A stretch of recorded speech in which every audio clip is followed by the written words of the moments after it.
So today I'm going to highlight a danger that I've been pointing out to you guys, my regular viewers now, for a very long time indeed. And the following video only reconfirms why selling luxury goods like Rolex watches via places such as Facebook Marketplace can be a very risky and a very dangerous game to play. Let's take a look.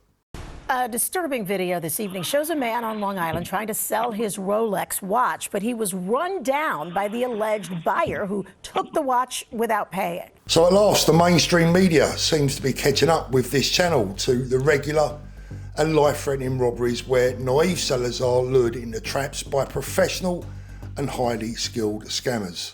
And because of that, there's now a warning out there, both about the rip-off guy and who did this, by the way, on Friday, and to the people who collect with so-called buyers via the internet through social media. And this whilst other so-called watch community channels have been busy trash-talking and scaremongering luxury watch consignment, which despite its own recognised problems, for me, if done properly, and I emphasise the word properly, still represents one of the safest ways to sell luxury goods, whether that be a watch or indeed a car. This poor guy has learned his lesson the hard way. Stephen Morrow risked his life to save his stolen Rolex watch. The way it went down was really, it wasn't wise. It wasn't wise. I just never expected it. Look, people never expect it. They think this is just something that happens to someone else or that they see on the internet.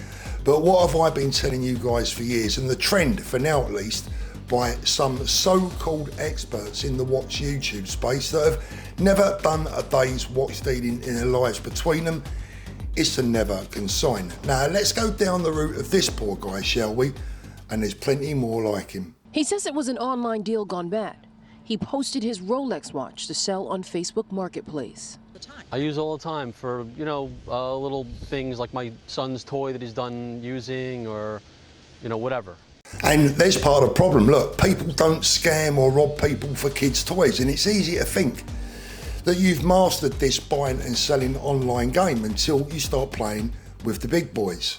It was dopey. It was definitely not my best moment, but I survived. With some scrapes and bruises, Nassau County Police Commissioner Pat Ryder now warning others negotiating deals online and in person.